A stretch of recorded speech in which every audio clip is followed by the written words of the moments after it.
Tonton video ini sampai selesai agar Anda tidak gagal paham.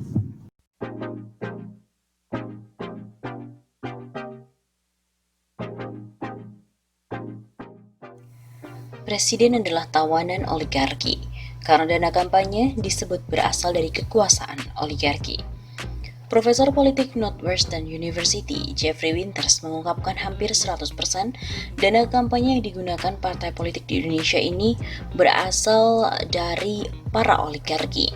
Hal itu disampaikan oleh Chair of the Department of Political Science, Northwestern University, Jeffrey Winters, saat menjadi narasumber webinar dengan judul Memahami Oligarki, Aspek Ketatanegaraan, Ekonomi dan Politik Pemberantasan Korupsi, yang diselenggarakan oleh Komisi Pemberantasan Korupsi. Jadi sebenarnya yang mendanai kampanye di Indonesia hampir 100% adalah oligarki. Begitu ungkapnya. Bagi aktivis Haris Ruslimoti, ungkapan Jeffrey Winters harus disikapi secara serius. Pasalnya, jika benar oligarki menjadi pemodal politik, maka semua hasilnya tidak lebih dari seorang tawanan. Dengan demikian dapat disimpulkan presiden yang terpilih adalah tawanan oligarki. Ujar Haris di akun Twitter pribadinya pada hari Rabu 10 Juni. Bukan hanya pemimpinnya, kata dia, bisa jadi semua pembantu kepala negara juga merupakan titipan oligarki pemberi modal. 99% para menterinya adalah titipan atau di-dropping oligarki. Artinya NKRI sedang jadi tawanan oligarki. Begitu pungkasnya. Sebelumnya, diberitakan bahwa Profesor Northwestern University mengungkapkan hampir 100% dana kampanye digunakan partai politik di Indonesia berasal dari para oligarki. Hal itu disampaikan oleh Chair of the Department of Political Science, Northwestern University, Jeffrey Winters, saat menjadi narasumber webinar dengan judul Memahami Oligarki, Aspek Ketatanegaraan, Ekonomi dan Politik Pemberantasan Korupsi, yang diselenggarakan oleh Komisi Pemberantasan Korupsi. Menurut Profesor Winters, di Amerika Serikat ada calon presiden yang mengumpulkan dana kampanye langsung dari masyarakat. Katanya di Amerika Serikat punya calon presiden yang namanya Bernie Sanders. Dan Bernie Sanders mengumpulkan semua uang kampanye hanya dari uang kecil dari masyarakat langsung. Sebenarnya cara untuk membiayai kampanye ini masih belum berkembang sebelumnya di Indonesia. Ucap Profesor Jeffrey Winters menanggapi pertanyaan peserta webinar pada hari Selasa 9 Juni.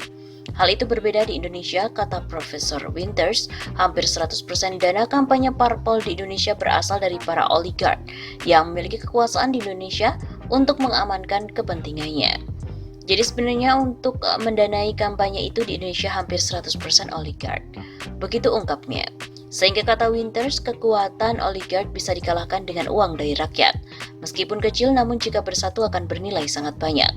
Jadi kita bisa bukan oligark lawan oligark, tapi masyarakat yang punya uang kecil, tapi jumlah besar bisa melawan the power of oligarch money. Jadi jangan terlalu pesimis. Begitu pungkas Winters.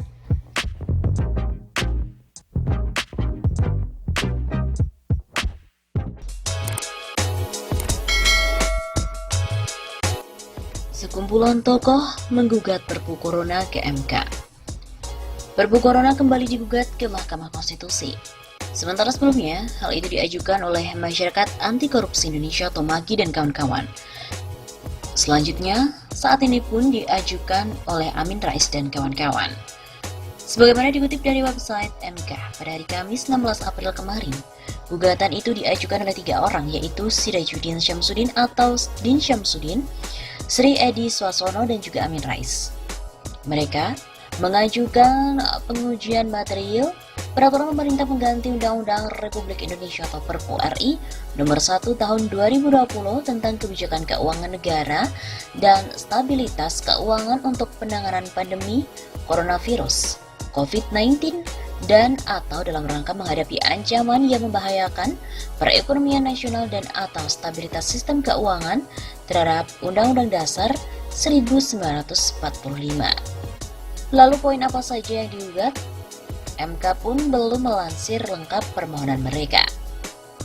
Sebelumnya, MAKI juga pernah menggugat Perpu Corona, khususnya pada pasal 27 Perpu nomor 1 tahun 2020 yang berbunyi, 1. Biaya yang telah dikeluarkan pemerintah dan atau lembaga anggota KSSK dalam rangka pelaksanaan kebijakan pendapatan negara, termasuk kebijakan di bidang perpajakan, kebijakan belanja negara termasuk kebijakan di bidang keuangan daerah, kebijakan pembiayaan, kebijakan stabilitas sistem keuangan, dan program pemulihan ekonomi nasional merupakan bagian dari biaya ekonomi untuk penyelamatan perekonomian dari krisis dan bukan merupakan kerugian negara. Kemudian yang kedua, anggota KSSK, sekretaris KSSK, anggota sekretariat KSSK, dan pejabat atau pegawai Kementerian Keuangan, Bank Indonesia, Otoritas Jasa Keuangan, serta lembaga penjamin simpanan dan pejabat lainnya yang berkaitan dengan pelaksanaan peraturan pemerintah pengganti undang-undang ini tidak dapat dituntut baik secara perdata maupun pidana jika dalam melaksanakan tugas didasarkan pada itikat baik dan sesuai dengan ketentuan peraturan perundang-undangan. Kemudian, yang ketiga, segala tindakan termasuk keputusan yang diambil berdasarkan peraturan pemerintah pengganti undang-undang ini bukan merupakan objek gugatan yang dapat diajukan kepada peradilan tata usaha negara. Pasal 27 ini dinilai membolehkan orang-orang korupsi di masa yang saat ini krisis. Kata Koordinator MAKI Bonyamin Saiman, mereka tidak ingin terulang skandal BLBI dan juga Senturi. Dalil BLBI dan Senturi selalu disandarkan dengan istilah kebijakan yang tidak bisa dituntut meskipun telah merugikan keuangan negara.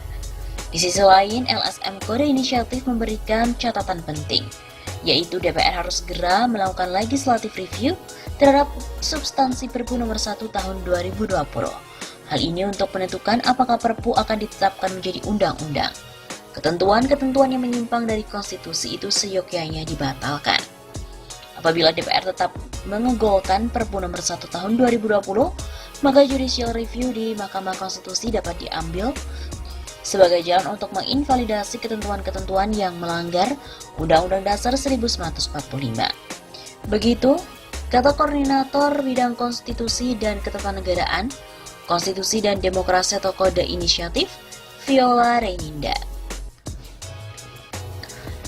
Kemudian dari LSM Kode Inisiatif ini juga menilai Perpu Corona bertentangan dengan Undang-Undang Dasar 1945 dan inkonstitusional.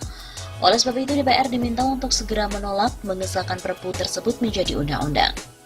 Perpu yang dimaksud yaitu Peraturan Pemerintah Pengganti Undang-Undang Nomor 1 Tahun 2020 di mana tentang kebijakan keuangan negara dan stabilitas sistem keuangan untuk penanganan pandemi COVID-19 dan atau dalam rangka menghadapi ancaman yang membahayakan perekonomian nasional dan atau stabilitas sistem keuangan.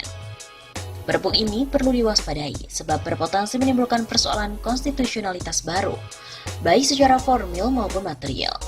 Begitu kata Viola Reininda, yang merupakan Koordinator Bidang Konstitusi dan Ketatanegaraan, Konstitusi dan Demokrasi, dalam siaran pers yang diterima oleh redaksi Detikcom pada hari Rabu 15 April. Pertama, Perpu itu tidak memenuhi unsur kegentingan yang memaksa. Prasyarat penerbitan Perpu adalah adanya hal ihwal kegentingan yang memaksa. Mengkaji dari judul dan substansi Perpu, sesungguhnya Perpu ini tidak sepenuhnya diperuntukkan bagi penanganan dan dampak pandemi COVID-19 terhadap sektor perekonomian. Hal itu terlihat dalam frasa dan atau dalam rangka menghadapi ancaman yang membahayakan perekonomian nasional dan atau stabilitas sistem keuangan. Ketiadaan ketentuan masa berlaku Perpu cukup menunjukkan bahwa pengaturan Perpu menjadi sangat meluas untuk menangani krisis ekonomi dan moneter di luar pandemi COVID-19. Kemudian alasan kedua, terlalu banyak pendelegasian ke peraturan pemerintah dan peraturan menteri. Maka akan dikhawatirkan hal-hal yang bersifat penting dan fundamental malah diatur di dalam peraturan di bawah undang-undang yang akan memberikan pengaturan yang selonggar-longgarnya seperti soal kebijakan keuangan negara. Kemudian yang ketiga, pasal 2 Perpu memangkas fungsi anggaran DPR. Sebab pemerintah diberikan kewenangan yang luas untuk menetapkan defisit anggaran, melakukan penyesuaian besaran belanja, melakukan pergeseran anggaran, melakukan tindakan yang berakibat pengeluaran atas beban APBN, melakukan pengutamaan alokasi anggaran dan juga kebijakan keuangan negara lain tanpa persetujuan dari DPR. Perpu ini juga memangkas fungsi anggaran DPRD, sebab pemerintah daerah diberikan kewenangan untuk melakukan refocusing pada anggaran kemudian perubahan alokasi dan juga penggunaan APBD tanpa persetujuan dari DPRD. Hal ini jelas bertentangan dengan Undang-Undang Pemerintah Daerah. Kemudian yang kelima, Pasal 4 sampai dengan pasal 10 menyelundupkan ketentuan Omnibus Law RUU Perpajakan yang masih menjadi diskursus publik. Pasal 12 ayat 2 Perpu memberikan kewenangan perubahan postur dan atau rincian APBN diatur di dalam peraturan presiden, bukan melalui Undang-Undang APBNP. Kemudian hal ini berpotensi melanggar pasal 23 dan pasal 20A ayat 1 Undang-Undang Dasar 1945. Kemudian yang ketujuh, Pasal 27 ayat 1 Perpu Corona ditujukan untuk menghindari jeratan Undang-Undang Tipikor. Sebab segala biaya yang dikeluarkan pemerintah dan atau lembaga anggota KSSK dianggap sebagai biaya ekonomi untuk penyelamatan perekonomian dan krisis, bukan merupakan kerugian negara.